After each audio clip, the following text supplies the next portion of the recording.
अगली सुबह जब जनकपुरी गांव के लोगों को उस चोर की लाश मिली तो गांव में डर का माहौल छा गया। मुझे जल्दी गिरधर बाबा को इसके बारे में बताना होगा। यह कहकर वो आदमी वहां से चला गया और उसके आसपास खड़े लोग अभी भी वहां तमाशाहीन थे।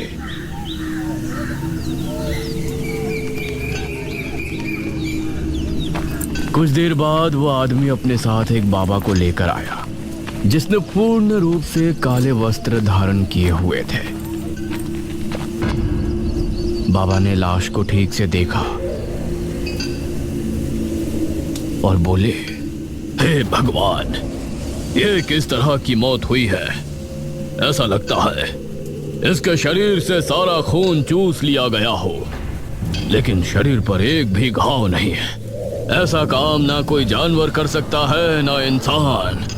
तो कौन हो सकता है बाबा? जरूर इसका संबंध बेरमपुर से है। जब से वो लोग यहाँ आकर गुफा से ताबूत उठाकर लाए हैं तभी से हमें कुछ अनहोनी होने का एहसास हो रहा था। इस तरफ दिल्ली में इशिता और मेघना अपनी लैब में थे। इशिता के हाथ में कांच की एक बोतल थी जिसके अंदर मृत्युंजय अमृत था। चलो अब इसका टेस्ट करते हैं। इशिता ने मृत्युंजय अमृत टेस्टिंग मशीन के अंदर डाला और मशीन को चालू किया। स्क्रीन पर लिखा आया कि लिक्विड की पावर 5000 प्लस पॉइंट है। अरे वाह मेघना, अब तो हम दोनों को कामयाब होने से कोई नहीं रोक सकता। इसकी पावर तो जितनी मैंने सोची थी उससे 100 गुना ज्यादा है। मृत्युंजय अमृत मशीन के अंदर था। वहीं मेघना को कुछ अजीब सा महसूस हो रहा था। इशिता ने जैसे ही मशीन का आउटर बटन प्रेस किया तो अगले ही पल मशीन के अंदर से धुआं निकलने लगा। अरे ये क्या हो रहा है? और मशीन बंद हो गई। यार, मशीन से मृत्युंजय अमृत निकलना चाहिए था। ये धुआं कैसे निकल गया? इशिता ने मशीन को खोला तो उसके अंदर लगे कंटेनर में अभी भी मृत्युंजय अमृत था। थैंक गॉड, ये सही है। इशिता ने उसे उठाया ही था कि तभी मृत्युंजय अमृत भाप बनकर हवा में गायब हो गया। ओह नो, ये क्या हुआ? ये देखकर इशिता बुरी तरह हैरान रह गई, लेकिन मेघना ना जाने किस सोच में डूबी थी। इशिता ने उसे झंझोड़ा। मेघना यार, देखिए क्या हुआ? तू कहाँ खोई हुई है? मेघना ने मशीन की तरफ देखा और फिर बिना किसी भाव के बोली, मृत्युंजय अमृत सिर्फ उस इंसान को पिलाया जा सकता है जिसको इसकी जरूरत हो, जो किसी बीमारी से परेशान हो। इसे किसी और जगह अपने फायदे के लिए स्टोर करके नहीं रखा जा सकता, क्योंकि ये कोई व्यवसाय का पात्र नहीं है। ये खास तौर से बीमारी से बचने के लिए ही सिद्ध हुआ है। हम इसका इस्तेमाल पैसे छापने के लिए नहीं कर सकते। शिट यार, तभी मैं सोच रही थी आज तक किसी और ने इसका इस्तेमाल क्यों नहीं किया।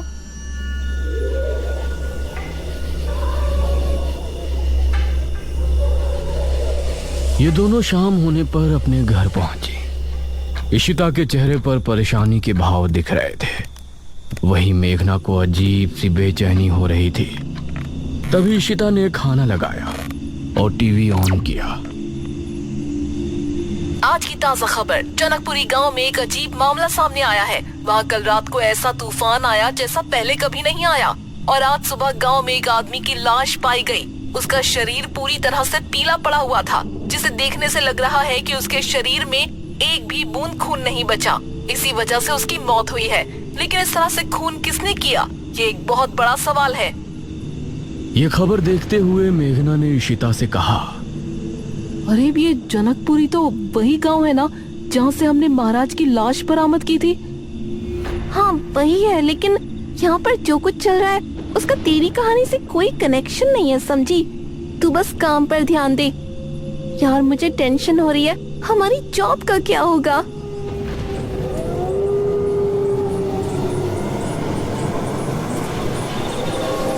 रात करीब 1 बजे दमयंती उसी गुफा में ध्यान मग्न बैठी थी। उसने अपनी आंखों को बंद किया हुआ था और कोई मंत्र बुदबुदा रही थी। उसी समय मेघना भी अपने घर पर सो रही थी। उसने खुद को एक जंगल में खड़ा पाया। ये कौन सी जगह है? तभी उसे एक हंसी सुनाई दी और सामने से दमयंती आती हुई नजर आई। कौन हो तुम? इस पर दमयंती ने उसे कोई जवाब नहीं दिया। तभी वहां पर इशिता आ पहुंची। अरे मेघना, तू यहाँ क्या कर रही है? इशिता, तू यहाँ? तभी दमयंती ने इशिता को देखा। उसकी आंखें लाल लाल चमक उठी और वो इशिता पर झपटी। इशिता! इशिता दमयंती की जकड़ में थी।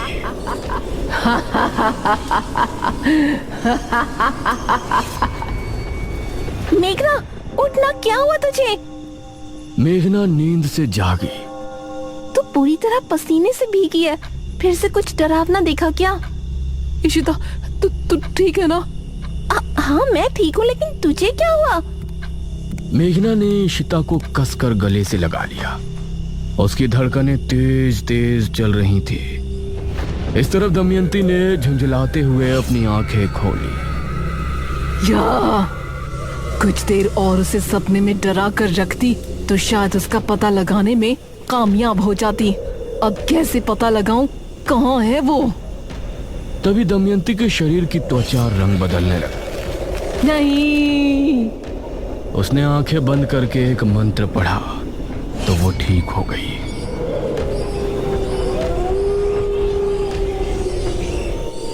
कुछ देर बाद एक लड़का रोड से गुजर रहा था।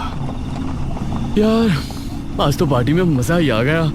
अगर 1 घंटा और मिल जाता ना तो निशा के साथ फूल मस्ती करने की ख्वाहिश भी पूरी हो जाती। उसी समय उसे रोड पर बीचों बीच दमयंती खड़ी नजर आई। अरे, ये कौन लड़की खड़ी है यार? उसे देखकर लड़के ने बाइक रोक दी। दमयंती ने उस समय काले भड़कीले कपड़े पहने हुए थे।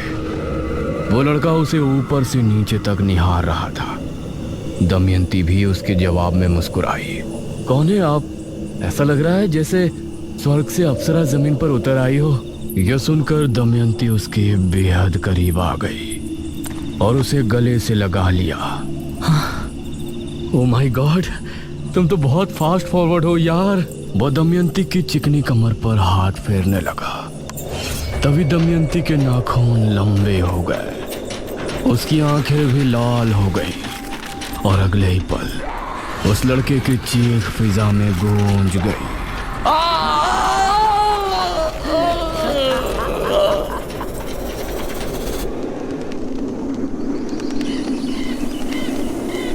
अगली सुबह बेरमपुर के द्वार पर जनकपुर के बाबा खड़े थे। उस समय अनुज भी अपनी जीप से गांव में घूम रहा था। जब मेघना साथ थी तो घूमने में कितना मजा आ रहा था। अब तो ये गांव खाने को आ रहा है। तभी उसको सामने से ऋषिधर बाबा आते हुए नजर आए।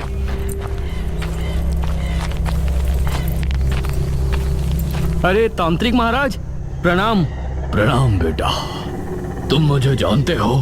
तांत्रिक महाराज, मैं अनुज हूँ, मुखिया जी का बेटा। क्या आप मुझे भूल गए? बेटा, मुझे अपने पिता के पास ले चलो। जी जरूर, आइए बैठिए।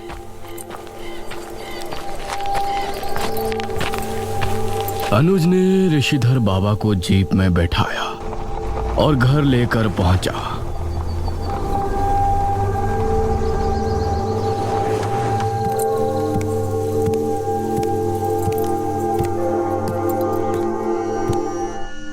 पिताजी, आपसे तांत्रिक महाराज मिलने आए हैं। उनको देखकर सभी हैरान रह गए, क्योंकि तांत्रिक महाराज तो मुखिया के साथ पहले ही घर पर मौजूद थे। अरे ये क्या, 2 तांत्रिक महाराज? ये हमारे जुड़वा भाई ऋषिधर है, जो कि जनकपुरी में ही निवास करते हैं। लेकिन जब हम जनकपुरी गए थे तब तो ये वहां नहीं थे। हम उस समय गांव में मौजूद नहीं थे।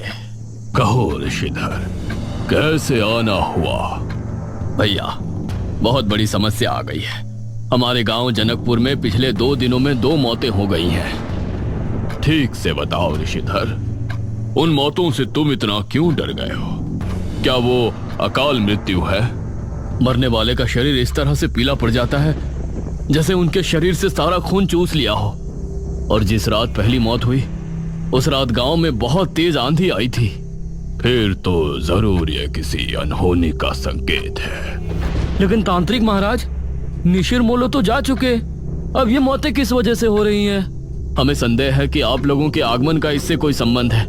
गांव के लोगों ने बताया है कि जब से आप लोग जनकपुरी से महाराज का वो ताबूत ले गए हैं तभी से वहां का माहौल बदल गया है। हे भगवान, ये तो बहुत हैरानी की बात है। तांत्रिक महाराज, मुझे लगता है कि हमें एक बार उस गुफा में फिर से जाकर देखना चाहिए। हाँ, तुम ठीक कह रहे हो अनुज बेटा। ये सभी उसी समय जनकपुरी की गुफा में पहुंचे।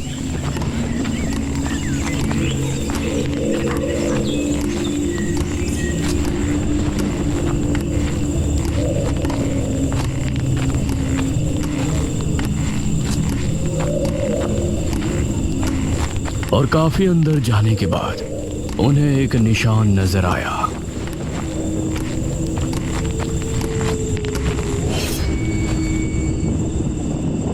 यहीं से हमने उसे उठाया था। यह उसी का निशान है। अनुज ने आगे की तरफ देखा। हाँ महाराज, लेकिन गुफा अभी भी खत्म नहीं हुई है। आइए अंदर चलते हैं। ये सभी अब उस गुफा के अंदर और आगे बढ़े।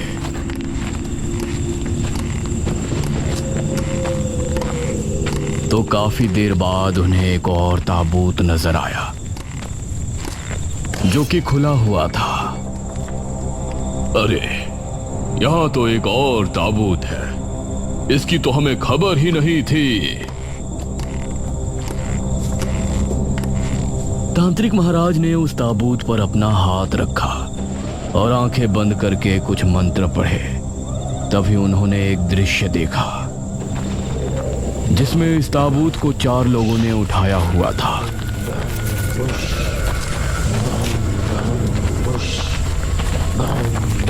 इस ताबूत को इसी गुफा के अंदर रख देते हैं। यहाँ पहले से ही एक ताबूत और रखा है। यहाँ ये बिल्कुल सुरक्षित रहेगा। वो चारों आदमी उस ताबूत को गुफा के अंदर रख कर चले गए और उसके अंदर पड़ी दमयंती ताबूत को अंदर से पीट रही थी। खोलो मुझे, बाहर निकालो। मेघालय, मैं तुझे छोड़ूंगी नहीं। इतना देखने के बाद तांत्रिक महाराज ने आंखें खोली। अनर्थ हो गया। क्या हुआ तांत्रिक महाराज? बहुत ही अजीब बात है। जब इस गुफा में महाराज की लाश को रखवाया जा रहा था तो पहले ही दमयंती की लाश इस ताबूत के अंदर यहाँ मौजूद थी। और उस दिन हम सभी इस गुफा में मेघना के साथ महाराज का शरीर लेने आए तो उसके गुफा में कदम रखने की वजह से दमयंती जाग उठी। मतलब दमयंती ही है जो लोगों को मार रही है? हाँ, और हमें यकीन है कि अब वो अपना प्रतिशोध लेने की पूरी कोशिश करेगी। हम सबकी जान और खास तौर से मेघना की जान को बहुत खतरा है। अरे नहीं, लेकिन हम इस बात की जानकारी मेघना को कैसे देंगे? हमें तो उसका ठिकाना भी नहीं मालूम। अनुज अब बहुत परेशान हो गया। यार, अब तो समझो हमारी जॉब चली गई। ना ही वो एंटीडोट बनेगा, ना ही कभी हमारा प्रमोशन होगा। मेघना को इस बात में कोई रुचि नहीं थी। वो अब भी अपने उस सपने के बारे में ही सोच रही थी।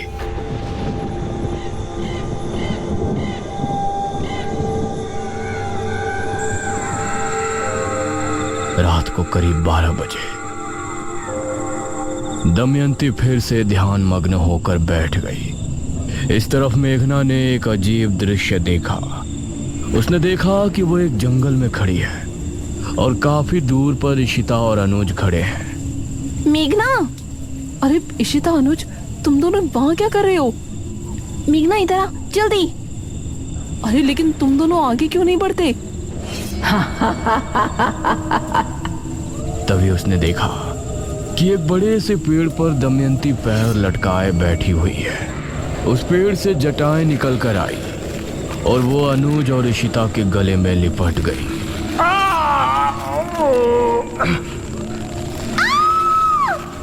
वो दोनों कसमसाने लगे। ये देखकर मेघना हैरान रह गई। अनुज, इशिता। मेघना उन दोनों की तरफ भागी, लेकिन तभी उन दोनों के शरीर ने हरकत करना बंद कर दिया और मेघना चीखते हुए नींद से जाग उठी। अनुज! अरे क्या हुआ तुझे? अब क्या देख लिया? इशिता, अनुज और तेरी जान खतरे में है। मुझे बहुत बुरे बुरे सपने आ रहे हैं। अरे मैं एकदम मस्त हूँ यार, तू बेवजह क्यों स्ट्रेस ले रही है? हम जो बेरमपुर में देख कर आए हैं वही सब तेरे दिमाग में घूम रहा है और इसके पीछे कोई रीजन नहीं है। नहीं, ये इत्तेफाक नहीं हो सकता। हम लोग सुबह ही बेरमपुर जाएंगे बस। इशिता समझ गई थी कि अब उसे फिर से बेरमपुर जाना पड़ेगा। उसने आगे मेघना से कोई सवाल नहीं किया।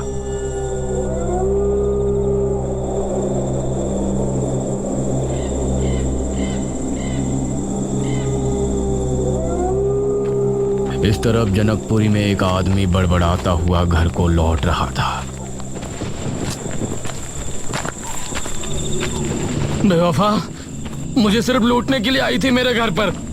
पहले प्यार का नाटक किया और फिर शादी, उसके बाद सब कुछ लेकर अपने प्रेमी के साथ फरार हो गई। अगर मेरा बस चले तो उसे ढूंढकर जान से मार दूं।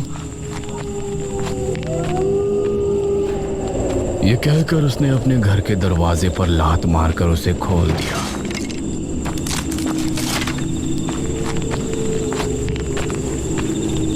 और फिर अंदर जाकर एक गिलास पानी पिया। सामने दीवार पर उसकी बीवी की तस्वीर लगी थी। मंगला, तू बस एक बार मुझे मिल जा, सिर्फ एक बार। ये कहकर उसने गिलास को जमीन पर दे मारा और अपने कमरे में पहुंचा।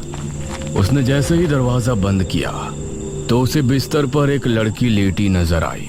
अरे कौन है ये? कहीं मैं सपना तो नहीं देख रहा? तभी उस लड़की ने उसकी तरफ करवट ली तो वो दमयंती ही थी। दमयंती का आकर्षण देखकर उस आदमी की आंखों में वासना उभर आई। ये सब सच है प्रिय? अब कौन हो तुम? मैं कौन हूँ ये तो तुमको दिख ही रहा होगा। एक खूबसूरत जवान लड़की। आओ मेरे पास, आओ ना। ये सुनकर उस आदमी से खुद पर काबू नहीं हुआ। वो झट से दमयंती के पास पहुंचा। दमयंती ने उसे कसकर खुद से चिपटा लिया और तभी उस आदमी की चीख घर के बाहर तक गूंज गई।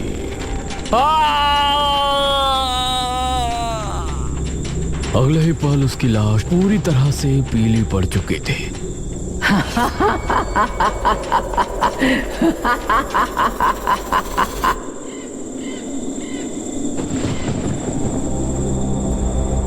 अगली सुबह इशिता और मेघना दोनों फिर से बेरमपुर के लिए निकल गए। मेघना, तू वहाँ जाकर ठीक तो कर रही है ना? कहीं पिछली बार की तरह हम कोई बड़ी मुसीबत में ना फंस जाएं। मुझे वहाँ जाना ही पड़ेगा। तू और अनुज दोनों मेरे दोस्त हो। अगर तुम दोनों को कुछ हो गया तो मैं भी जिंदा नहीं रह पाऊंगी। मेघना की बातें इशिता के सर के ऊपर से जा रही थी। शाम होने पर मेघना ने बेरमपुर के मुख्य द्वार में कदम रखा। इस तरफ गुफा में बैठी दमयंती जोर जोर से हंसने लगी। आ गई वो राजकुमारी मेघालय। बेरमपुर लौट आई। मेरी चाल कामयाब हुई। दमयंती फिर से वापस कैसी लौटी ये तो हमने जान लिया, लेकिन अब वो आगे क्या करने वाली है? ये इस कहानी का आखिरी भयानक मोड़ है या एक नए अध्याय की शुरुआत? ये जानने के लिए बने रहिए ताबूत कहानी के अगले भाग में।